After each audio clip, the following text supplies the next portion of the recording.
Hi there, I am Ashley Pfeiffer. I am the maker behind Stamped AF, and I know I said a couple of weeks ago that I did not care so much for doing these introductions, but I think I'm going to mix it up. Every now and then you'll have an introduction, and other times you'll just have straight to the crafting. But I wanted to do this today because it is Saturday, September 29th. And I just wanted to apologize because usually my videos are live on Friday, and this week was not the case. It is Saturday, and I am just now recording this, so I hope to have it uploaded by the end of the day. But I had my holiday bingo yesterday, and there was so much prep that I did, and all week I'm like, I gotta record my video, and it just didn't happen. And when it got to yesterday morning, I needed to focus on my bingo, so I wanted to apologize for that. And I have a fun card. It's not my design, it is a design that I saw in our Facebook demonstrator group. If that is a group you would like to join and you live in Canada, then feel free to contact me to join my team. There are projects and conversations, and it's just a wonderful group to belong to. And you can only belong to it if you are a demonstrator. So contact me if you'd like to join my Crafted AF team. But we are going to make a fun card. It uses at least 3 stamp sets. All awesome stamp sets. I don't think there are any stamp sets we have that aren't awesome, but let's flip this around and we will make a fun fall themed card. And that's it. Let's get our craft on. Okay, so we are going to start with our Stamparatus. And I have taken the foam mat out because we are using a clear mount red rubber stamp. We'll just mount that. Let's take this off. These magnets are always so much stronger when they're right directly on the platform. So let's place this down. And the technique I'm about to do, like I mentioned, is not my idea. I've been seeing this kind of all over the place, but it is super fun. So I want to show you how to do it. We are going to use crushed curry ink and just ink up that buffalo check background stamp. This was one of the first things in the holiday catalog that I knew I needed in my life. I am such a sucker for buffalo plaid. Just press that down. You can see I didn't get the best of impressions right there. It's because it's right at the hinge. There we go. That is the beauty of the Stamparatus. If you don't have a stamp positioning tool, I would highly recommend this one. I'm okay with it like that. So we'll just take that off, clean up our stamp. I have my chamois all prepared here, but because there is quite a bit of ink left on there, I'm going to use a baby wipe. And even when I use a baby wipe, I will still run it over the chamois. It picks up any of the additional liquid that has been left behind. Beautiful.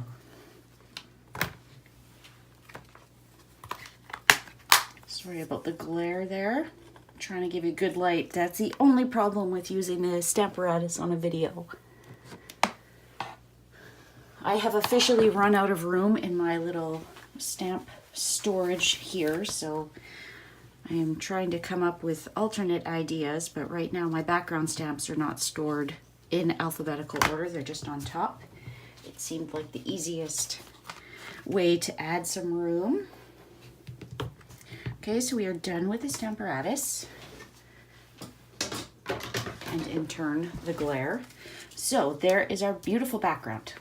We are going to take a Stampin' Write marker, and actually this is an older color. The closest we would have now would be Cajun Craze, but this is really rust, and I'm going to take the fine end of that and just take a ruler I've got just a small 6-inch ruler here. And in the middle here, just draw a line. I'm actually going to grab another ruler. There's a little dip there that I always forget about. Just grab this one here. And then in the middle of each of these, we will draw a line.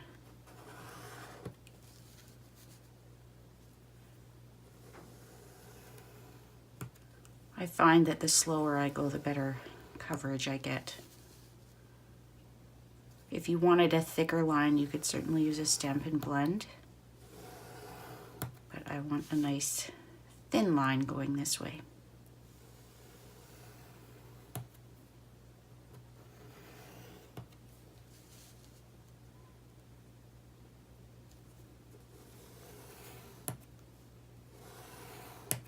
Now, after I've done all but one line, you could line it up to your grid paper and then you know you're exactly straight when your ruler lines up. But I've said it before and I'll say it again, perfection is highly overrated. So I'm now going to switch to the brush tip end. And closer to the edge, not right in the middle, I'm just going to do a nice thick line. Trying not to drag my ruler so I don't get those streaks. Just pick it up and maybe use not a wipe because that will wet your ruler and then wet your ink. Just use a Kleenex in between each time and you'll wipe off any extraneous ink that might have stayed on your ruler. And I just dragged it again. Old habits.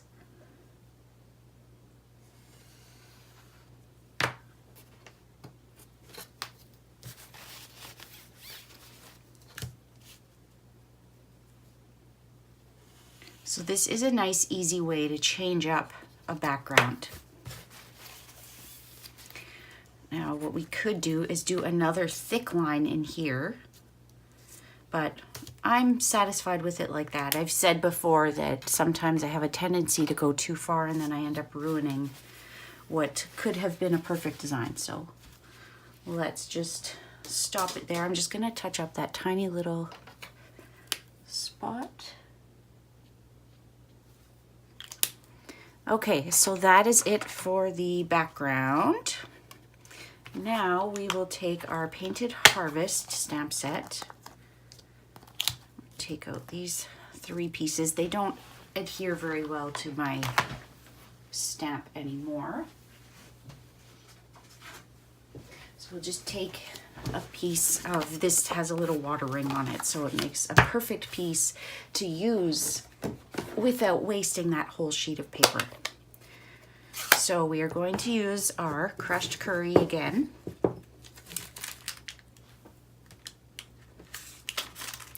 And Cajun Craze. And with these stamps, it really doesn't matter the order that you stamp them in or which color goes first. I tend to use this stamp with crushed curry. And there's enough room, I can do 2 on here, so if I'm not happy, I can use this other corner. But what I'm going to do is I'm going to show you both ways. So using this stamp with the crushed curry and then with the Cajun Craze, and you can see the difference.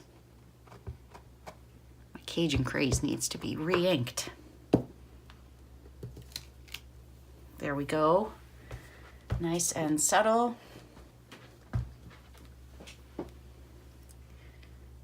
Okay, and now this one, and we will do crushed curry first over here, and you can see there's a bit of a line here that helps to line it up, but this is a distinctive stamp, so it's not the end of the world if you don't get it lined up.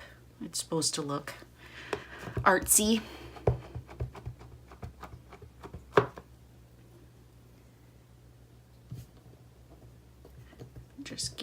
press.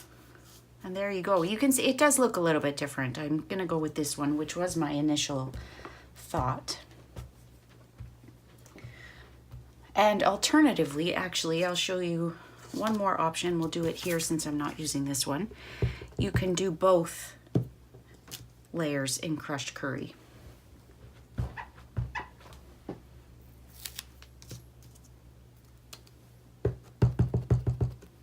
Crushed curry is by far my favorite of the yellows. So there you go.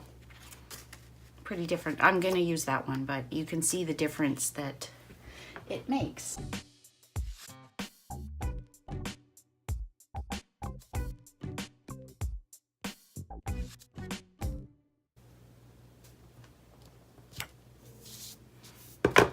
And if you're not okay with that white, just kind of turn it around and stamp it again. There we go. It's beautiful.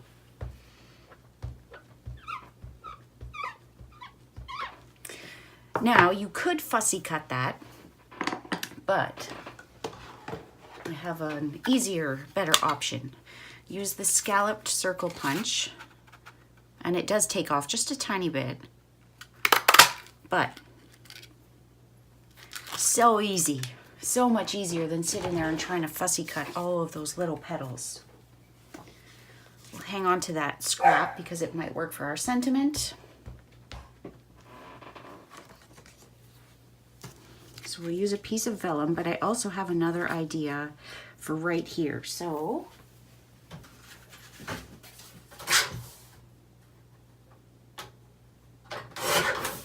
we are going to take a piece of craft paper and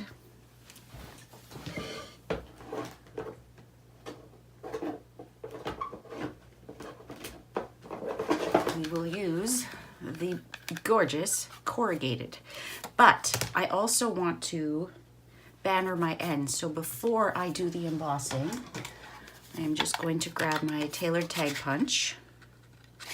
I'm just going to take a tiny bit more off here. I do have the triple banner punch, but I also like to show you ways that you can stretch your supplies. So if you don't have or you don't want the triple banner punch, the truly tailored tag punch is an amazing one. It is one that I think I will always have in my stash. And I just want to show you, so it's great for making banners, but it's also great for adding some dimension to your projects. So this one I did 4 different seasons, and these, they layer so beautifully. Here is another sample, so you can cut them and pair them. So this punch, in my opinion, is an absolute must.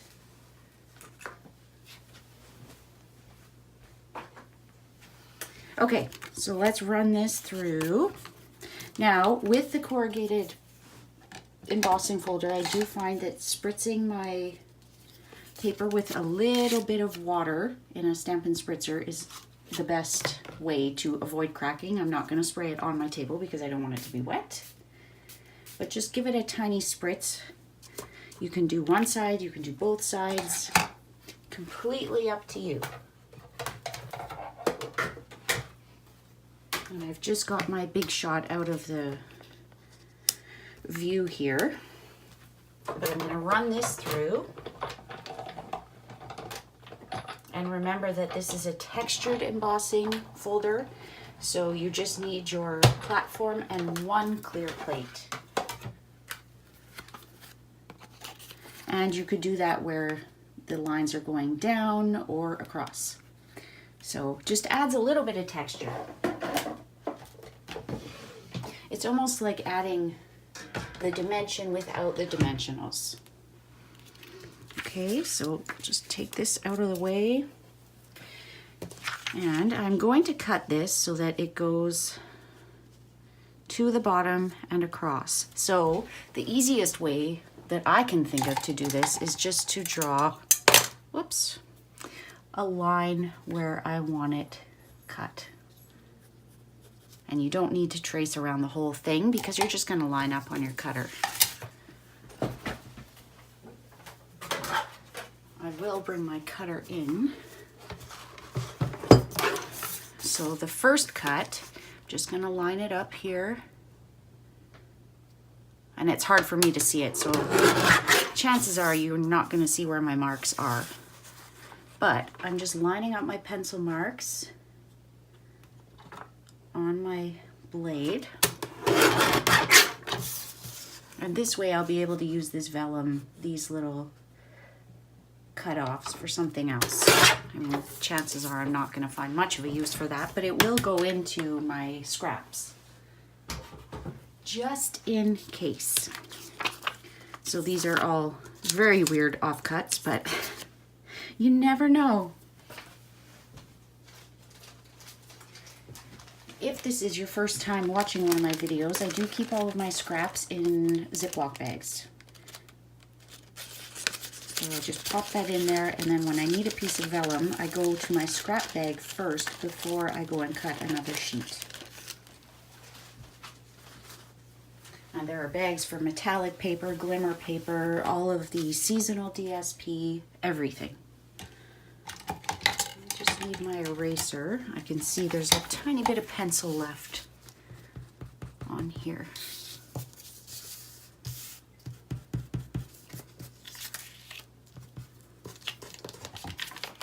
So we can do it that way, we can do it that way, we can do it that way, or that way.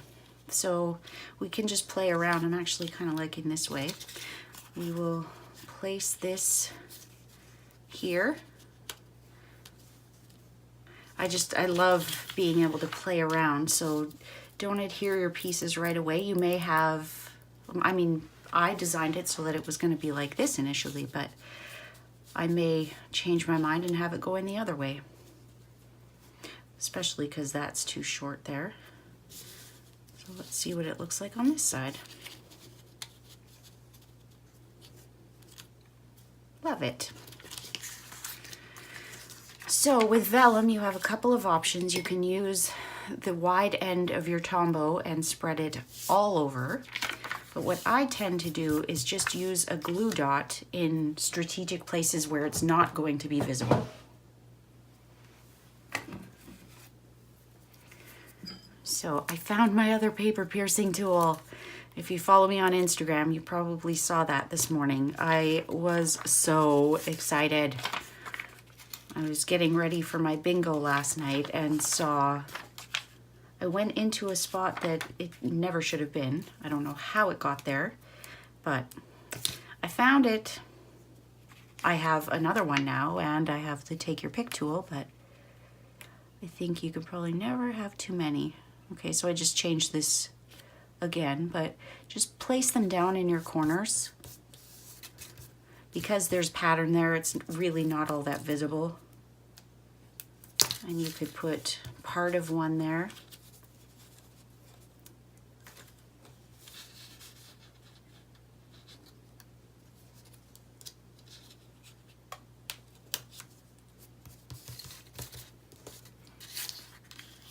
So we'll put that over here, and this is going to be Tombow. I think this one's just about had it, but we'll see if we can get a little bit more. So I always store my Tombow facing down so that it's ready to go. Yeah, this one's done. But I saw a video earlier this week where it's great. Like, I've got this caddy that I can keep all of my tools in, but I mean, when I have my Tombow on the go, it just ends up lying there. So someone said keep a little shot glass or something like it beside your desk. So I found this cute little bright candle holder at Dollar Tree, and you can see there's a tiny bit of glue in there, but it works.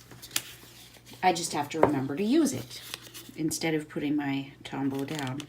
Now with this corrugated, you just want to get it in a couple of key areas.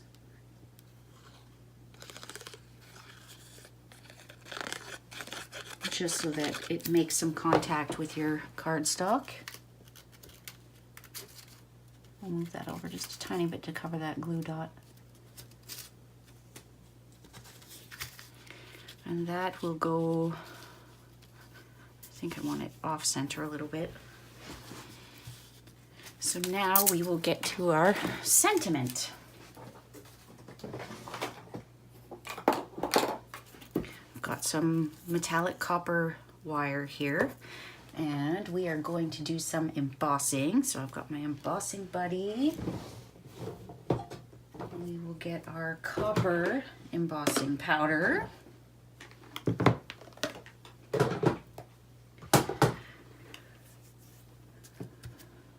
And we just need a strip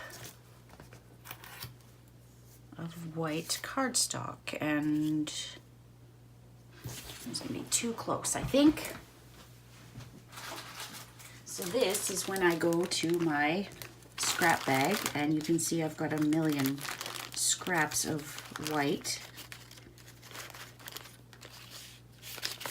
I want to find one that I don't really have to trim all that much. That one should do. So get some Versamark.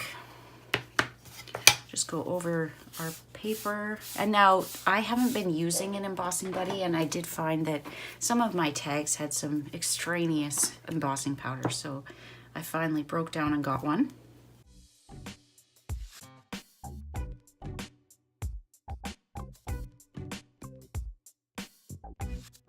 I always have just a little craft knife and just kind of peel it off there. So I've gotten the powder. I just want to get the little spot that's left behind.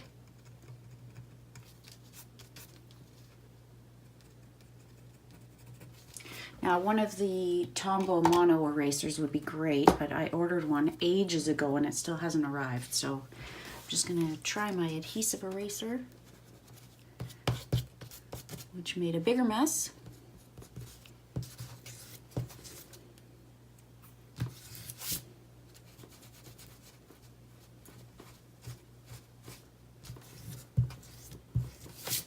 It's unfortunate that you can only use the corners, really, of the adhesive eraser.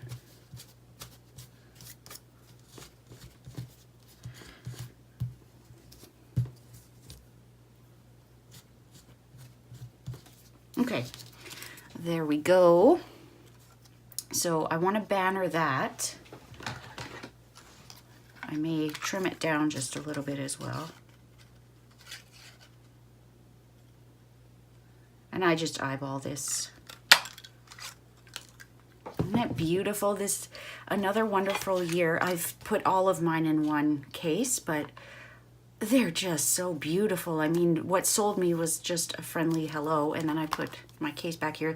The merry and bright and the thinking of you. Oh, I just love them. I am going to take a little bit off of each side there, and because this space is so small, my cutter will not give me as precise a cut as I want. So I'm going to take out my ruler, yet another ruler, and my craft knife again,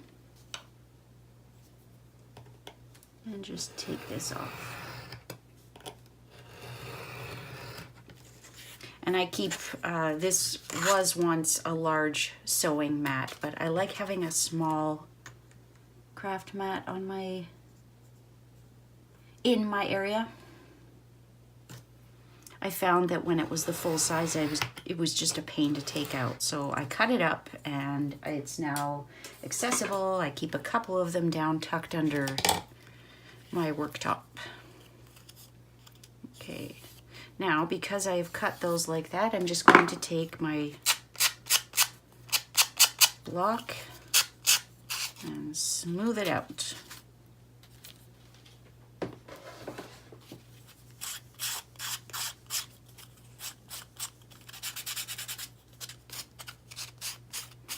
And this is just a Dollar Tree buffing block. It doesn't need to be a big, expensive, fancy manicure one. This was $1.25. Okay, there we go. I'm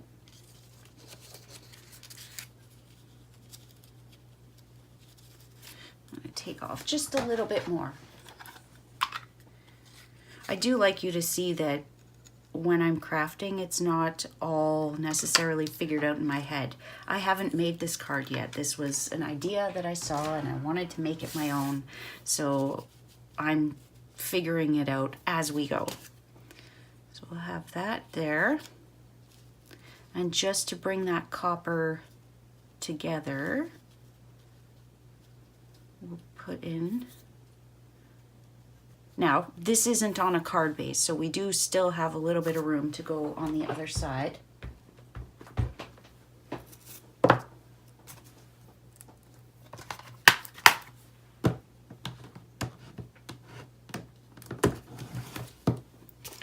I'm gonna clean up some of this stuff. It's everywhere.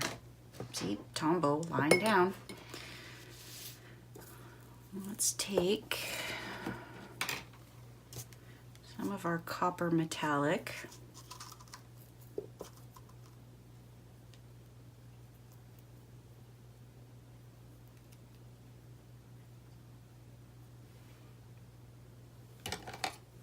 Can you believe that? I didn't need scissors till now.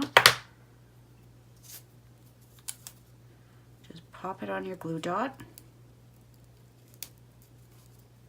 I was going to pick it up with my paper piercing tool, but my thumb seems to be working better. And then we'll just place this down. We're going to put it in the groove so it doesn't pop it up any further. We don't need a dimensional because it's already on this corrugated embossing piece.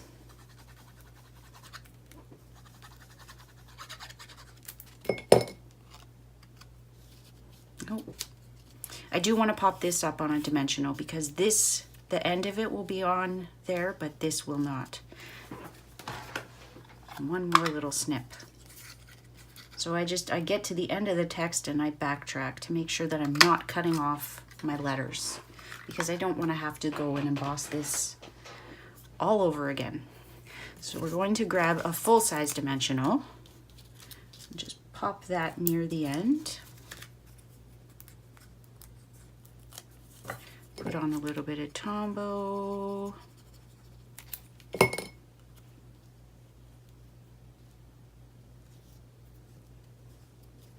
There we go. Now thinking I'm going to move. Yeah, let's move this off of there and just pop it in here so that it's kind of overlapping both. Now it's still in a groove, so it's not adding extra height. We will place a block on that for a moment. And I'm just going to grab a card base.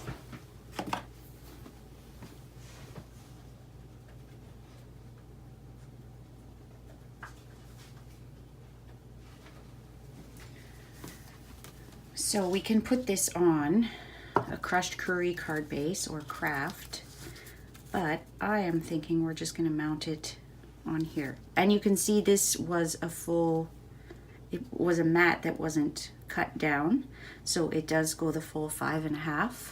So there's very little white, but it also means that when we get to the inside, we don't have to put a an insert to write the greeting on. And you could put another greeting on the inside, but I just want this just a friendly hello. And just eyeball it.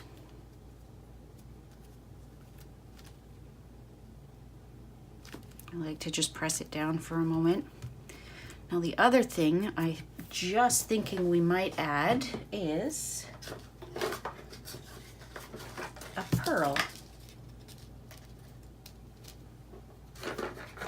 And I just happen to have some that I've already colored. I use the metallic Sharpies to do this. And this one looks like it's ready to come off. So we'll place one in there. Any color Sharpie will work for this. You can see this is blue, like a navy. I've done black, I've done copper, gold, silver. They're just, they add that little something, and you can color the pearls, you can color the clear rhinestones. Where shall we put this one? I like to do them in threes, but sometimes it's hard to figure out where you want to put the other one. Let's move this guy. It's just a big space in there. Okay, so that's it. A beautiful harvest looking card that took us not too much time, not too many supplies. If you are in the Winnipeg or the Manitoba area, my class next Saturday is using this Painted Harvest stamp set. So if you would like to attend, I will be posting the event on Facebook and on my website. So feel free to RSVP for that and we'll make a couple of cards. So I hope you enjoyed this, and if you haven't hit that big subscribe button below, please consider doing so.